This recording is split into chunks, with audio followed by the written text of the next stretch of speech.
আসসালামু আলাইকুম। ক্রীড়াঙ্গনে রাজনীতি নিষিদ্ধ করতে হবে, না হলে এভাবে ট্রফি চুরি হবে। এভাবে বছর পর যখন সরকার পতন হবে, সরকার চেঞ্জ হবে, তখন এক পার্টি সেই সুযোগ সুবিধা নেয়ার জন্য উঠে পড়ে লাগবে। হ্যাঁ, এমনই হবে যদি এখনই এটা এই অন্তর্বর্তীকালীন সরকার যদি এটা সিস্টেমটা ঠিক না করে দেয়।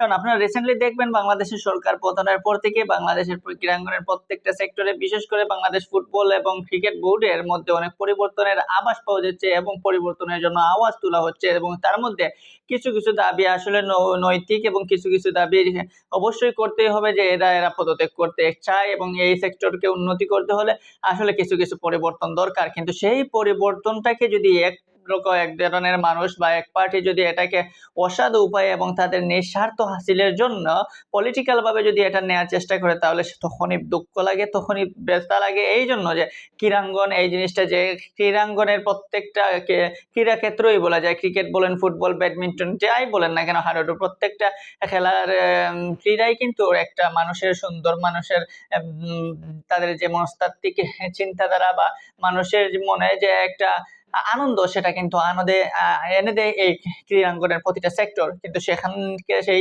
জিনিসটা নিয়ে যদি আপনি রাজনীতি শুরু করে দেন, তাহলে কেমনে হয়? বাংলাদেশ আওয়ামী লীগ সরকার যতদিন ছিল ততদিন ক্রীড়াঙ্গন ছিল একরকমের। বাংলাদেশ ক্রিকেট বোর্ড, ফুটবল বোর্ডের প্রত্যেকটা প্যানেলেই ছিল তাদের নিজস্ব হাতে গড়া লোকজন, এবং সেখানে দেখা গেছে যে অনেক সংসদ সদস্য পর্যন্ত রয়েছিলেন। এখন কিন্তু যখন পালাবদল হয়েছে, তখন সেই পরিচালকরা, সেই কর্তা হর্তারা এখন কিন্তু দেখা যাচ্ছে না, এখন কিন্তু মাঠে পাওয়া যাচ্ছে না, এখন কিন্তু বোর্ড ছেড়েই চলে গেছেন।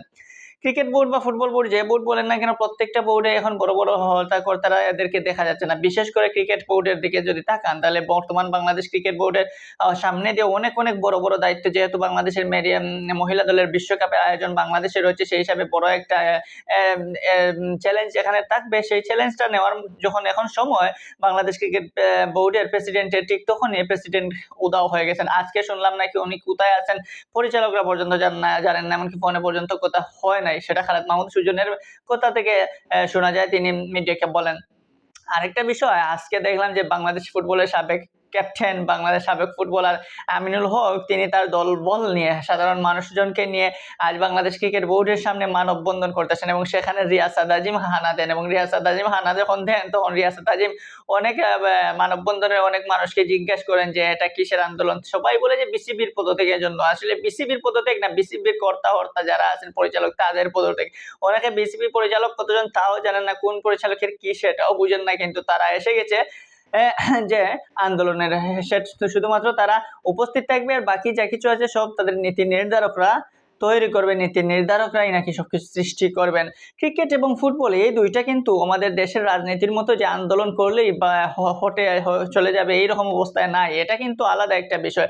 এই স্পোর্টসের ক্ষেত্রে এটা কিন্তু প্রত্যেকটা একটা সংগঠন রয়েছে, ক্রিকেটের আইসিসি, ফুটবলের ফিফা, তারা এটা সবসময় পর্যালোচনা করে, পর্যবেক্ষণ করে, তারা পর্যবেক্ষণের উপর নির্ভর করবে এই সিস্টেমটা। তাছাড়া ওরা কিন্তু নির্বাচিত পরিচালক বা নির্বাচিত সভাপতি, চাইলেই কিন্তু আপনি টেনে হিঁচড়ে নামাতে পারবেন না, ঘেরাও করেও নামাতে পারবেন না। হয়তো আপনি প্রেসার দিতে পারেন, যদি তাদের নৈতিকতা থাকে হয়তো তারা নেমে যাবেন।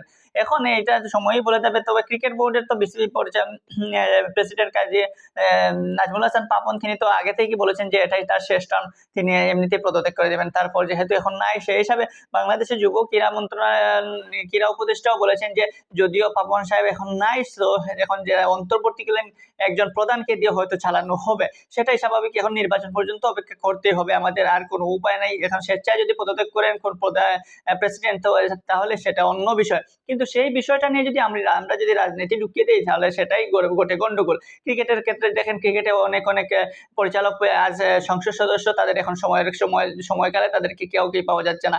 এমনকি যখন সরকার পতন হয়, যখন আন্দোলন হয়, আন্দোলনের এক পর্যায়ে দেখা গেছে যে আন্দোলন পরবর্তীতে আবাহনী লিমিটেডের তাদের যে নিজস্ব কার্যালয় রয়েছে, তাদের যেটা আছে ওইটা ভাঙচুর করেছে দুর্বৃত্তরা, ভাঙচুর করে তাদের ট্রফিটা পর্যন্ত নিয়েছে।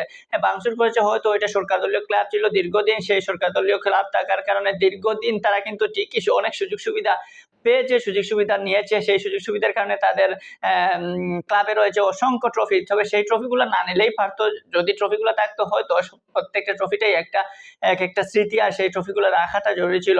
কিন্তু ট্রফি হয়তো মানুষ কে বা কারা নিয়ে গিয়েছে, এখন দেখা যাক কি হয়। কিন্তু এইরকম যদি থাকে, এই রাজনীতির কারণেই তো আজকে আবাহনী লিমিটেডের ক্লাবটা ভাঙচুর হয়েছে, আর এই রাজনীতির কারণেই তো এইরকম একটা বড় বিপদে পড়েছে আবাহনী ক্লাবের হর্তাকর্তারা।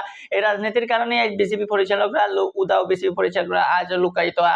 আজ রাজনীতির কারণে সাকিব আল হাসান যখন বাংলাদেশের মানুষের কাছে স্টার ছিলেন, সেই সাকিব আল হাসান এখন কিন্তু অনেকটা খলনায়কেই পরিণত হয়েছেন, যে সে শুধুমাত্র তার রাজনীতির কারণে। গতকালকে কাজী আশরাফ হোসেন লিপু প্রধান নির্বাচক বলেছেন যে আসলে এটা একটা ম্যান্ডেটরি, এটা একটা আইন করা দরকার, বা এটা একটা নীতি করা, রুলস দরকার, যে খেলোয়াড় থাকা অবস্থায় কোনো পলিটিক্যালের দিকে না যাওয়াটাই বেটার।